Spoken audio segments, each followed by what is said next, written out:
Great. So today we're joined by Paul Chiddle. Paul served in the Royal Navy, and he's made the time to come and join us today at Southampton Business School. Paul, welcome to the show. Thank you. Tell us about yourself, Paul. So, like you said, I did 28 years in the Royal Navy in communications. Left after quite a significant year, got to the rank of Chief Petty Officer, and left in 2014. And took a career path down HR because I kind of felt I wanted to use my people skills that I'd learnt and developed over time in the Navy, and thought that HR was probably a good career going forward and a good area for me to use those skills that I picked up managing people in the Navy. And left, as I say, in 2014, got a job with Thomas Cook as a HR business partner. Okay. Based up in London. Did that for 9 months or so, and a role came up at BAE Systems in Portsmouth, which was much closer to home. Kind of suited me after all that time travelling. Of course, yeah. And that's where I am now, and I've kind of moved out of core HR and generic and generalist HR into recruitment and resourcing. Okay. And currently I am the resource manager for the PM function and the business support function with BAE in Portsmouth. Wow. So moving from the Royal Navy and into HR and recruitment. Yeah. Why? I mean, there's a lot more things you could have been doing right now with your skills and things, Yeah. right? Yeah. So why HR recruitment? I think, Sam, for me, it was a conscious decision that well, for two things. One, I wanted to go and do something totally different. Okay. In an industry that was totally different. So, although here I sit as a BAE employee, I did something else totally non-connected with the military or defence whatsoever, and went to Thomas Cook. So having did that, and then HR was all around working with managing people and those sort of soft skills. Yeah. And I've always felt that was probably one of my strengths that I was able to use in the Navy, was around trying to get the best out of people, developing teams, all those sorts of stuff. So it kind of felt like that was a natural fit. I think if you were to ask anybody who's in recruitment how they got into recruitment, it will be a case of, well, I fell into it. And that's very much the case of how I ended up in it. For me, obviously my role with Thomas Cook and the roles that I've done at BAE Systems had an element of recruitment to them. I was contracting at BAE, and a permanent position came up to be their resource manager, and it just felt like a really good opportunity.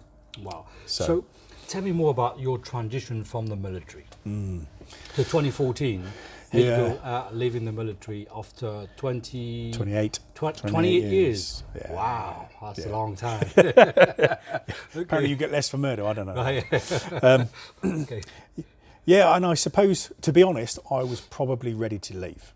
I kind of felt as though I'd done as much as I wanted to do, and probably reached as far as I was going to get through all kinds of circumstances. And so it kind of felt like a good time to move on and go and do something else. How did I find the transition? I guess I'm 5 years down the line, still in an element of transitioning. Great, yeah. But I'm feeling far less like a service leaver now, more civilian now. More civilianised. So is that right? When I say that transition never ends, I mean, I've left 13 years ago, right? And up to that point, I can tell you that the life of transitioning never ends. I even go further to say that when that ends, that's the end. Yeah. In a changing world right now, you got to keep moving up. Absolutely. You got to keep reinventing yourself. Yeah. So, and I think you rightly say that you are on that journey. Yeah. To move on to other things. Yeah. So I first met you. What was it, about last year? It was. Yeah. At an event for the military, And then I remember talking with you, and I mentioned a few books. And then you went to get those books, and I was pretty impressed by those, because I'm a reader as well. I love reading. Yeah. So what are your latest books you've been reading? So at the moment, a little while ago, so I'm a member of, it's called The Firm. It's like a forum for recruitment managers, in-house recruitment managers. Right. They do regular kind of events throughout the year. I attended one back in February time, I think it was, in London. Yeah. And it was all about kind of hot topics for in-house recruitment managers, leaders, and those sorts of things. And there was a guy there called Andrew, and I can't remember his name, that's embarrassing, but did a really, really good talk about what it's like to be a resource leader in a large organisation. I think he was working at Tesco at the time. Right. Kind of plugged his book, and I thought, right, I need to have a look at that, see what that's all about, and pick that up, because it was kind of all about how you run a resource recruitment function within a large organisation. Right. Again, kind of getting the best out of those teams that's working in that. And that's where you are right now, I suppose. Yeah, and it kind of is, and I think I'm still on that journey to kind of get to that level, but there is an aspiration for me that's where I want to kind of end up, doing that sort of stuff, head of resourcing or resourcing a talent lead, that type of role. Yeah. So yeah, I've got his book. My ability to read books is quite not that I can't read. I mean, my time to read books. So would you say that knowledge is an important part of transitioning? Yeah. Yeah, and I think for me there's a lot to be said about coming to institutions like Southampton University and getting that academic kind of learning. Yeah. And I did that when I went to Portsmouth and did my HR degree. Right. Whilst I was still in the Navy. Right. Wow. Well done. A while ago.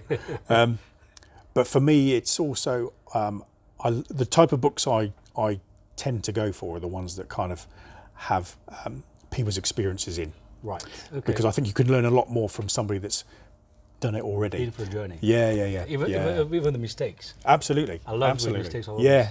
Well, actually, I think that's where you learn more, isn't it? That's right. Yes. And you learn more even from your own mistakes. Yeah.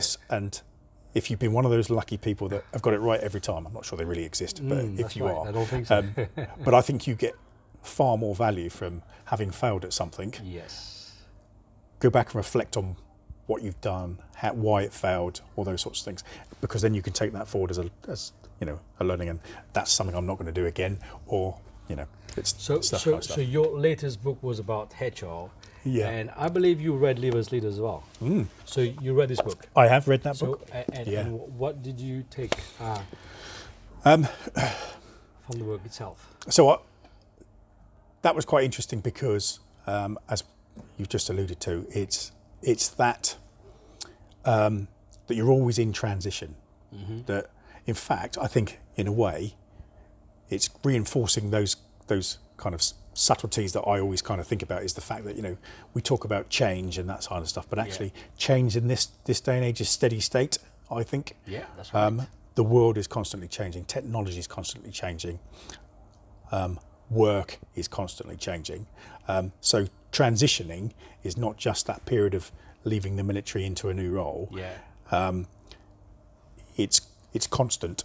And actually, what was really interesting is the points that you made around reinventing yourself, and constantly have to think about the learning of new skills that will keep you ahead of the game, right? Really, and keeping you at the forefront. So yeah, I took a lot. So you mentioned while you were serving, you went to university, Portsmouth, and you did your HR degree in HR, right? Yes. Yeah. So was that something that came to you through your CTP, or you were how did you get into the what made you want to go and study HR? So I think quite early on I'd made a conscious decision. I mean, for me, coming out, or the skill set that I would have had in the role that I did in the Navy, you either went into IT or you would have had to have retrained and find something else. Right. Okay. Going into IT for me was probably never really an option. That's not something that ever excited me. No. But going back to managing of people and those sorts of things, then HR was a kind of natural fit. So I went away, did my, I got my level 7 diploma in human resource management. But it was difficult at the time because, at the same time, my wife was doing her nursing degree. The kids were fairly young, still at school. So it was a juggling act. So if I was to reflect on what I took away from that, I would probably wait till you've got more time. Right, that's it. Yeah. To real focus on it. That's right. Yeah. But actually, for me, I took a lot away from the experience, and actually took a lot away from the fact that I'd achieved that in quite difficult circumstances. So it just kind of shows what you can achieve when you put your mind to it. That's right. So what would be your best advice for service leavers in transition in general? I think be clear in what you want to do in your next career, and make sure you kind of network with as many people as you possibly can that are doing that type of role, are in the organisations that you want to go and work in. I think really all I would say is network. Don't underestimate the power of reaching out to other people. And it's not around what they can do for you, it's what you can do for each other. So would you say, for me personally, CTP didn't work for me? No. Purely for the fact that I think actually I did my CTP with you guys at HMS Nelson. Yeah. And I left the military without a CV. I don't have one to now. Yeah. To this day, I don't have a CV, right? No one asked for it. But anyway, so and that's, I think, is a real letdown. Yeah. But has CTP worked for you? No, I don't think it really did. Did it prepare me for life as a civilian? No, I don't think so. Did it really prepare me for the transition and what all that meant? No, not really. Now, there were some really, really good segments to it. Particularly for me, the White Ensign Association came in and they talked about kind of, your finances and all these sorts of things. And that's and I'm going to plug the White Ensign Association, right? Okay. Because they do some fantastic stuff for service leavers. Yeah. Certainly naval service leavers and Marines. Really, really good. And I took a lot from what they did. Yeah. There was the Forces Pension Association, something else that came and talked about, all the sorts of things, the intricacies of what it means to have a service pension and the good stuff that can come from that. But actually making the transition, I don't think the CTP kind of necessarily gave the right sort of messages. I think it tends to give the,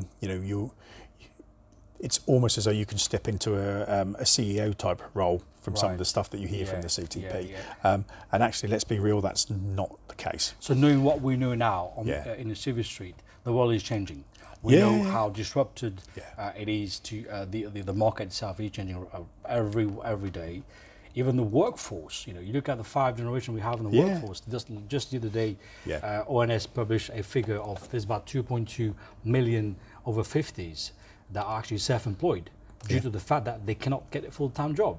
And I wonder if those type of messages are being sent out to people that are mid-career leavers, leaving their job, leaving the military. If you do full-time service, I suppose about 40, 42, that's when you start leaving, 45.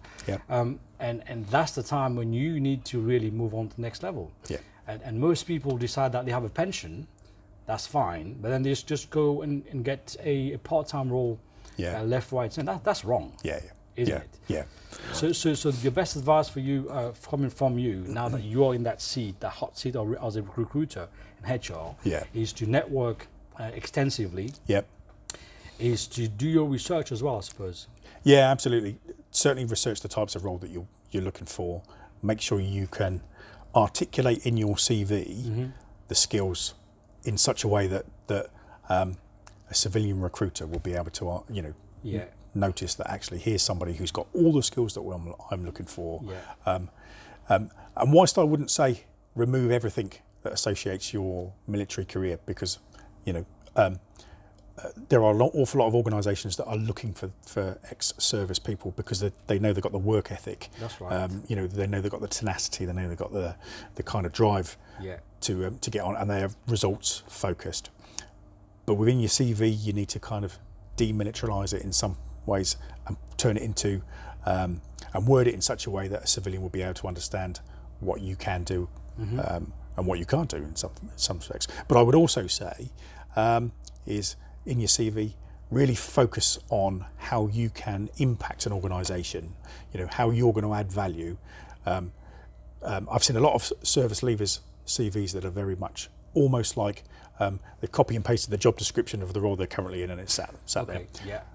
Great. Doesn't tell a recruiter anything. So really focus on the kind of things, how you've delivered a project or what types of projects you might have delivered. Almost like tailor-made that CV to the job you're applying for. Absolutely. Yeah, definitely.